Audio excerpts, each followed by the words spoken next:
प्रथम राजा बडा महाराज धीराज पृथ्वीनारायण शाह गोरखा राज्यका अन्तिम राजा र नेपाल अधिराज्यका पहिलो राजा हुन् पृथ्वीनारायण शाह। वीर गोर्खालीको साथमा पृथ्वीनारायण शाहले नेपाल एकीकरणको सुरुवात गरेका थिए। 54 वटा साना साना राज्यलाई एक देशमा गाभ्ने पृथ्वीनारायण शाह विक्रम सम्वत 1779 मा जन्मेर केवल 20 वर्षको हुँदा गोरखा राज्यको राजा बनेका थिए। पृथ्वीनारायण शाह गोरखा राज्यको राजा भएर जन्मे पनि उनको मृत्यु हुँदा उनी नेपालका राजा थिए। उनले आफ्नो जीवन नेपालको एकीकरणको लागि समर्पित गरे।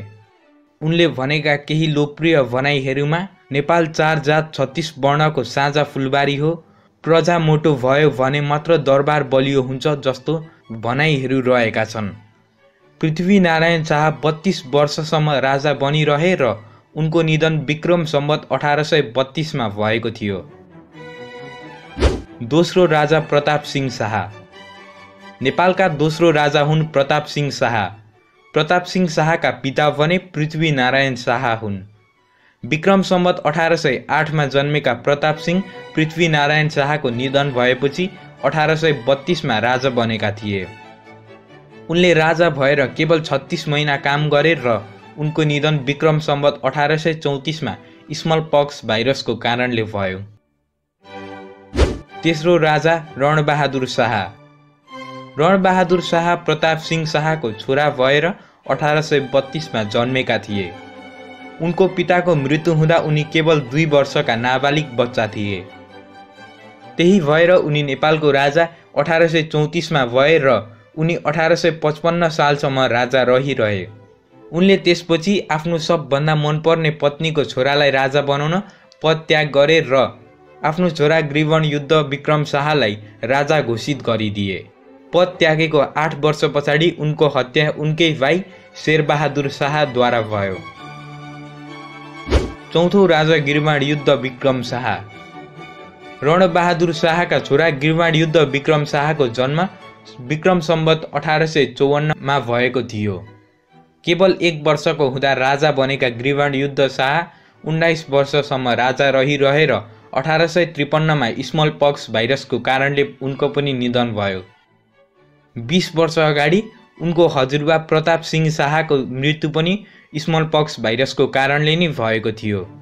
तपाईहरूको जानकारीको लागि भनिदिउँ, सुगौली सन्धि हुँदा नेपालका राजा गिरिबाण युद्ध विक्रम शाह नै थिए। पाँचौं राजा राजेन्द्र विक्रम शाह। गिरिबाण युद्ध विक्रम शाहको छोरा राजेन्द्र विक्रम शाहको जन्म 1870 मा भएको थियो। पिताको मृत्यु भएपछि विक्रम सम्वत 1873 मा राजा बनेका राजेन्द्र विक्रम 30 वर्षसम्म राजा रहिरहे। विक्रम सम्वत 1903 मा कोत पर्व भयो र शक्ति उनको हातबाट जङ्गबहादुर राणाको हातमा गयो। पछि उनले जङ्गबहादुर राणालाई मार्न अलोकोत रचाए र तितो हारको सामना पनि गरे। हारपछि उनलाई राणाहरूद्वारा नजरबन्दीमा राखियो र उनको छोरा सुरेन्द्र विक्रम शाहलाई राजा बनाइयो। उनी बन्दी भएर 34 वर्ष बसे र 34 वर्षपछि उनको निधन विक्रम सम्वत 1938 मा भयो। छैटौं राजा सुरेन्द्र विक्रम शाह। राजेन्द्र विक्रम शाहका छोरा सुरेन्द्र विक्रम शाहको जन्म विक्रम सम्वत 1886 मा भएको थियो। पितालाई बन्दी बनाएपछि राणाहरूले गद्दी सुरेन्द्र विक्रम शाहलाई विक्रम सम्वत 1804 मा दिएका थिए।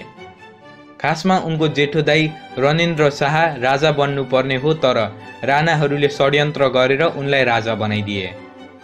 गद्दी पाएको 34 वर्षपछि विक्रम सम्वत 1938 मा उनको मृत्यु भयो र गद्दी उनका नाति पृथ्वी विक्रम शाहले पाए।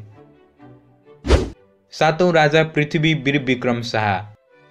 पिता त्रैलोक्य राजा बने पछाडि राजा बन्नुपर्ने पृथ्वी वीर विक्रम शाहको पिताको निधन राजा बन्नु अघि नै भयो। त्यसैले पृथ्वी वीर विक्रम शाह नेपालका 7औं राजा बने। पृथ्वी वीर विक्रम शाहको जन्म विक्रम सम्वत 1932 मा भयो र उनी राजा केवल 6 वर्षको हुँदा भए। उनी राजा भएको 30 वर्षपछि उनको निधन विक्रम सम्वत 1968 मा भयो। आठौं राजा त्रिभुवन वीर विक्रम शाह। पृथ्वी वीर विक्रम शाहका छोरा त्रिभुवन वीर विक्रम शाहको जन्म विक्रम सम्वत 1963 मा भएको थियो। त्रिभुवनले केवल 5 वर्षको हुँदा उनको पिता गुमाउनु पर्यो र राजा बन्नु पर्यो। राणा शासनको बेला राजा भएका त्रिभुवन पनि घरभित्रै बन्दी जस्तो भएर बस्न बाध्य थिए। 5 वर्षको हुँदा राजा भएका त्रिभुवन निकै चलाख थिए।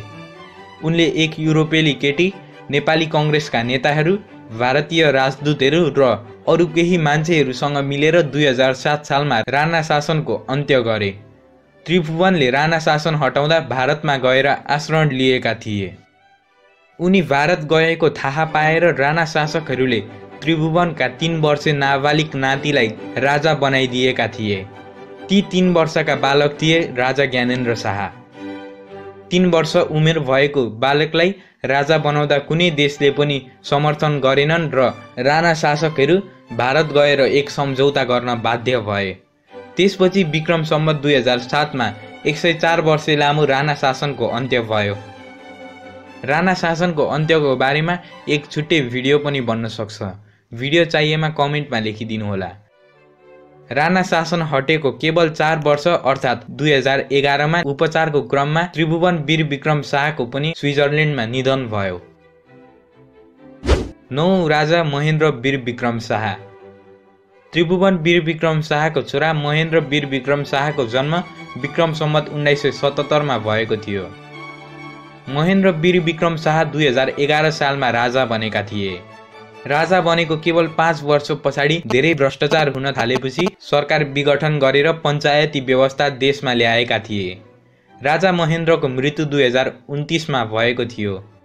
उनले राजा भएर करिब 18 वर्ष काम गरेका थिए। 10औं राजा वीरेन्द्र वीर विक्रम शाह।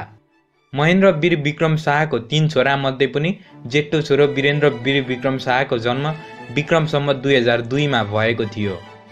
2002 सालमा जन्मेका वीरेन्द्र वीर विक्रम शाह विक्रम सम्वत 1929 मा राजा बने। वीरेन्द्रले 2046 सालमा देशमा बहुदलीय प्रजातन्त्र र संवैधानिक राजतन्त्र ल्याएका थिए। उनको मृत्यु भने दरबार हत्याकाण्डमा 2058 साल जेठ 19 मा भएको थियो। दरबार हत्याकाण्ड नेपालको अहिलेसम्मको सबैभन्दा ठुलो रहस्यमध्ये एक हो। मैले त्यसबारेमा नि भिडियो बनाइसकेको छु।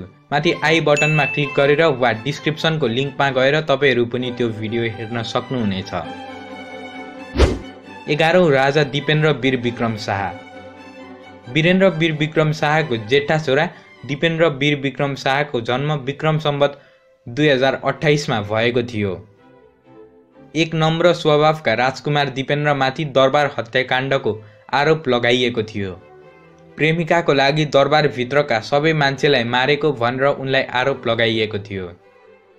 दिपेन्द्र तत्कालीन राजा वीरेन्द्रको जेठा छोरा भएको कारणले वीरेन्द्रको हत्या हुँदा उनलाई राजा बनाइएको थियो।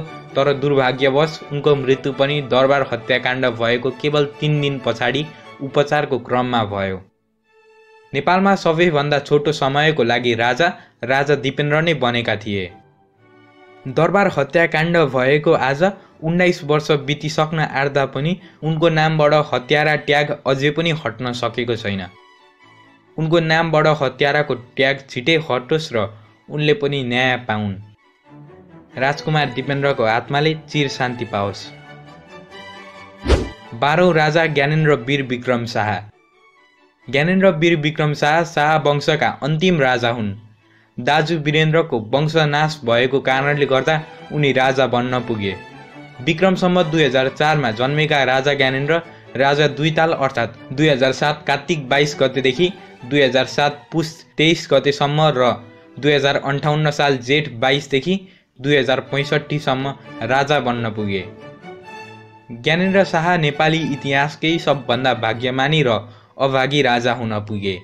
ज्ञानेन्द्र पहिलोचोटि राजा हुँदा सबै परिवार भारत जाँदा बनेका थिए र दोस्रो पटक पनि यसरी नै राजा बने कि सबै देशले उनलाई हेला गर्न थाले।